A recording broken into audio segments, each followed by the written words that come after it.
giving somebody the blues today. Welcome back to the channel, everyone. I seen a comment on one of my videos and I thought I should make a video specifically about this topic. The comment was posted to a video that I did. It says, why we didn't get a final patch. Tekken game director explains the balance process for Tekken 7. Now, one thing that I will say about that video that a lot of people misunderstood, my point in that video wasn't that weaker characters shouldn't be nerfed. I wasn't saying they shouldn't listen to the community. I was trying to say that they should have a game plan. They shouldn't just only be listening to the community. The community, sometimes we are wrong. Sometimes the pros are wrong. For example, there was a tweet that Arslan Ash put out where he was saying Kunimitsu needs to be buffed. Kunimitsu buffs win. Sad face. Shaking my head downtown in disgust. You fought niggas disappoint me. Shaking my damn head, yo. What the fuck is you talking about, my guy? No, I can't believe this shit. Raise your hand if you think Kunimitsu needs to be buffed. No, right? And it's tweets like that, it's comments like that that shows that they shouldn't listen to the community. Not all the time, but yes, sometime. And that kind of was my point in that video. Listening to the community is not how they should balance the game. They should have a plan, they should have a structure, a foundation, and yes, they should tweak and change that to fit what's, like what we're saying. It should be a little bit of both. But the comment that caught my attention, I seriously hope Harada cuts out this dishonest pay to win fuckery or Tekken 8 is dead on arrival. Two things. One, I think no, it won't. If they continue pay to win, which I think they will, they will continue pay to win. Tekken 8 will not die from it. Tekken 8 will still continue to be successful. And this kind of ties into my second point. The community did not fight back hard enough against it. I remember when Kunimitsu came out, I was the only one who was saying she was broken. I made many videos talking about how her gameplay is trash and talking about how this character is another. I was comparing her to Fakenram, to Leroy, and people were saying, no, she's a fair character. She's a balanced character. She's not pay to win. And it's like, it took Main Man Sui 1 whole year to say that she's a broken character. Is Lydia. Ridiculous damage, ridiculous neutral, incredibly safe, recovers unbelievably fast. To give Frame Whisper credit, he boycotted the character. He said he was not going to buy her. He did the right thing. But then, a year later, he bought the character to show everyone why she was broken. And it's like, now all of a sudden everyone sees it. A year later, everyone sees that she's broken and she's overpowered. The same with Kunimitsu. And it's like, that's not acceptable. The community, if we want the pay to win fuckery to stop, we have to be faster. We cannot take 1 whole year for us to decide a character is broken. We have to put our biases aside. We have to put our pride aside. Like I was super excited for Kunimitsu. When they teased Kunimitsu, I was ecstatic. I was the most happy I ever was. But then once she came out, and once I seen they changed her gameplay, and also I seen how buff she was, I completely changed. I flip-flopped. I hate the character now. And that it's not a choice. I didn't choose to hate the character.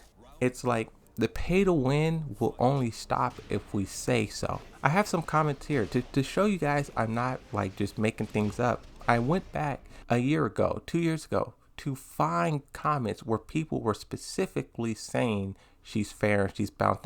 Now, to be fair, yes, I nitpick comments. Yes, this is like only my comments. This is like, I'm just showing some evidence, right? When I do these videos, I try to show some form of evidence. And some of these comments, I know you guys still subscribe. I know you guys are still watching. So I wonder, if I show your comment, tell me, Do you still feel this way, or did your mind change? And if you feel this way, you probably should take a look in the mirror, because you are a part of the problem. But if your mind has changed, when did it? When did you feel that the character was broken? Did you feel that way once Main Man Sweet said it a year later? Or did you just slowly start to feel that way? Let's look at some comments. I don't think she's broken, but she's definitely high mid-tier. She's very duckable as she has no tracking, but I think she's far from broken. She's pretty weak to sidewalk left. You try to sidestep that. It's very hard to whiff punish because she recovers almost immediately. Pay to win is pay to win. You can't sell a character as DLC who is average to less. Power creep sells. Maybe she'll get normalized in Tekken 8 as a base roster character. At least the Tekken devs are learning from Leroy's release for not making brain dead character. Leo 2.0 karate version, I think she is. These are 2 comments here. The second one, this is definitely a problem. Power creep does not sell. The one example that I use is Armor King. Armor King is one of the weakest DLC characters, yet he's one of the most popular. So people who say that making a character powerful is the only way to make a character sell well, no, it's not the only way. That is the easiest way. The easiest way to get the community to buy something is to make it broken. But the right way is to make it exciting, is to make it something like Leroy Smith. Leroy Smith was an exciting, unique, cool design. When we saw that character, we were like, wow, this is something that Tekken has never done before. That is what made Leroy so cool. And that is why everyone was so upset when his gameplay was so busted. But now everyone is like, oh, well, they have to make him busted to sell it. It's like, no, that is not why Armor King is popular. That is not why Leroy Smith was initially popular, right? She's kind of like Fang, stubby, in your face, very linear. Parry needs a hard read, cool moves stuck behind stances. You can jab her out of her stance transitions. She feels balanced, and they probably gave her damage to keep up. Even her hell sweep needs a clean hit. Just listen to this. It sounds like garbage now, but a year ago, this is what everyone was saying. When I was saying she was broken, everyone was like, bro, you just suck at the game. You just need to practice. You need to lab the character. She's a new character. She's only been out for a week, a month. All this excuses. I love when people say you can just jab her out of stance transitions. Whenever I talk about a character being powerful, people always say this. Kunimitsu, when she dashes at you, just jab her. Lita, when she's doing her stances, jab her. Alyssa, when she's flying at you, jab her. Think about it. If Lita is doing a mix-up in your face, right, and you jab her, that's only a jab. If you mistime it, you will get counter hit, launched, and destroyed. That is what people don't understand. You trying to jab her is the worst thing you can possibly do. The character wants you to try to stop her. The DLC encourages you to try and stop them. That's the worst thing you can do, but that's the only thing you can do. And has the highest damage out of the DLC characters, not from a hop kick, but from many other launchers, like her free 2, you know, with the blue spark, many counter hit launchers. I have some more comments here. I'll put them up on the screen. You guys can pause and read whichever one you feel you want to, but it's like, going back to the original comment, I seriously hope Harada cuts out the dishonest pay-to-win fuckery, or Tekken 8 is dead on arrival. We have to be truthful. When a character comes out, we have to be able to put our bias and our pride and our love for our excitement aside. We have to get out of that honeymoon phase very rapidly and be able to say, this character needs to be nerfed. We can't do like Arslan Ash and ask for a character. Imagine that. Imagine if Kunimitsu did get buffed because Arslan Ash was asking. This is the thing, right? they listened to Arsene Ash before. Talking about power creep, I think Gigas and Lars is the biggest examples of this. And I know this is where some people possibly could start disagreeing with me, but I think it's the same.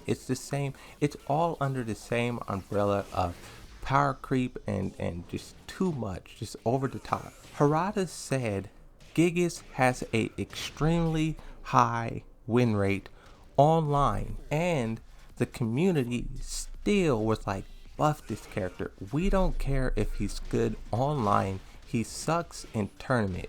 Buff him. And Harada cracked to the pressure and he buffed Gigas.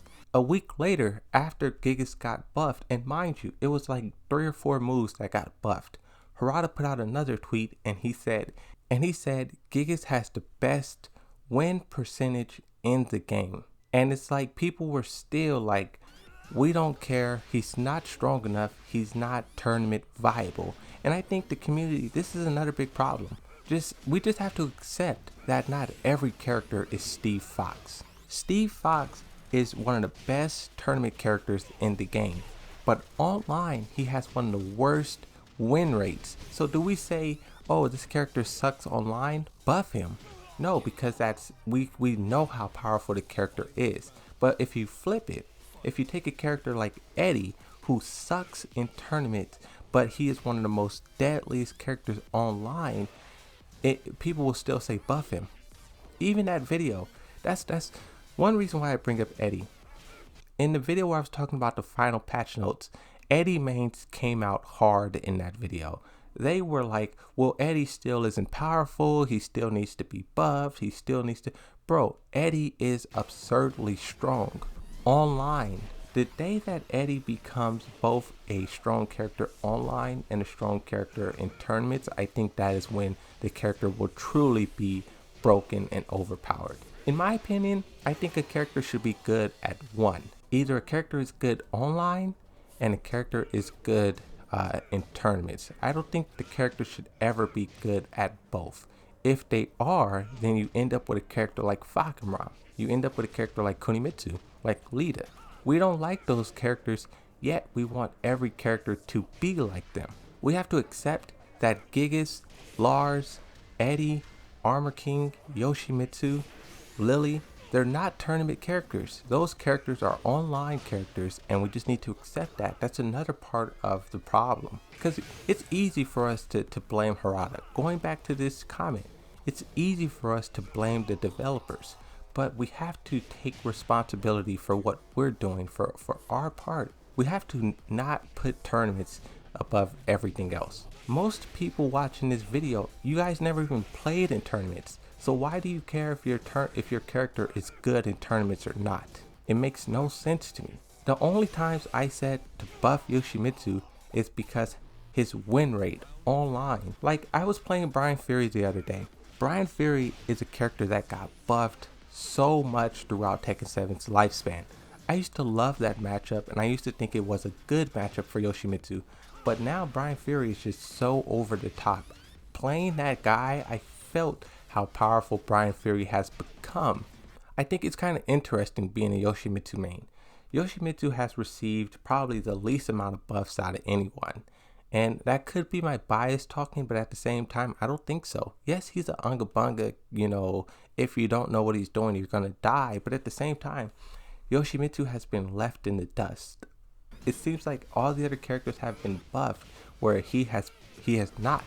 So when you play some of these characters, you can feel how powerful they've become, and you can feel how much Tekken has changed. I think regardless, I think Tekken 8 will become the same thing as Tekken 7. I think there will be tons of pay to win characters. I think there will be copium all around. People will be trying to justify it, and if you're hating on it, then you're a scrub.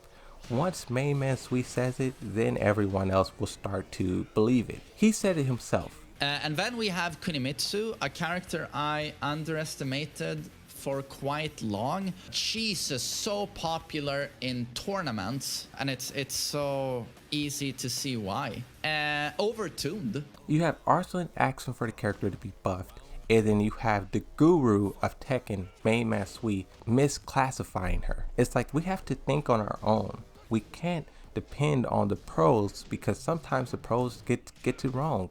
Just like Harada gets it wrong sometimes, the pros get it wrong sometimes, we get it wrong sometimes. Like, if we want Tekken 8 to be better, we have to be better ourselves. Not every character is supposed to be a tournament viable character. Not every character is supposed to be an online nightmare. Pay to win DLC, we have to be quicker in addressing it. We can't be in this honeymoon phase where all the characters balance, the characters mid-tier at best. You look at tier list now, she's at the top of it. Every single one of it. But that's it. That's all I have to say. I just want to make this video because the community has a lot of things wrong. We all like to point fingers, but we don't really look at, and that's why I get comments. I get comments so the people who are saying these things can see what they were doing a year ago. You might be saying the character's broken now, but a year ago you were doing the opposite. You were a part of the problem. So that's why I do it. I'm not trying to put anyone on blast, but I'm just trying to, you know, remove the shaders. We have to see the error in our ways if we want Tekken 8 to truly be different. Because I feel like some people just be talking, but when it comes to the action, because that's the thing, we all want Tekken 8 to be fair and balanced, but when it comes to your character getting nerfed, how many people want that? But that's it. That's all I have to say. I can go on and on and on, but at the end of the day, you guys, the community, will decide it. I'm just one person talking into a microphone. It's not up to me. It's up to you guys, the community. But that's it. Thanks for watching. I'll see you next time. Bye.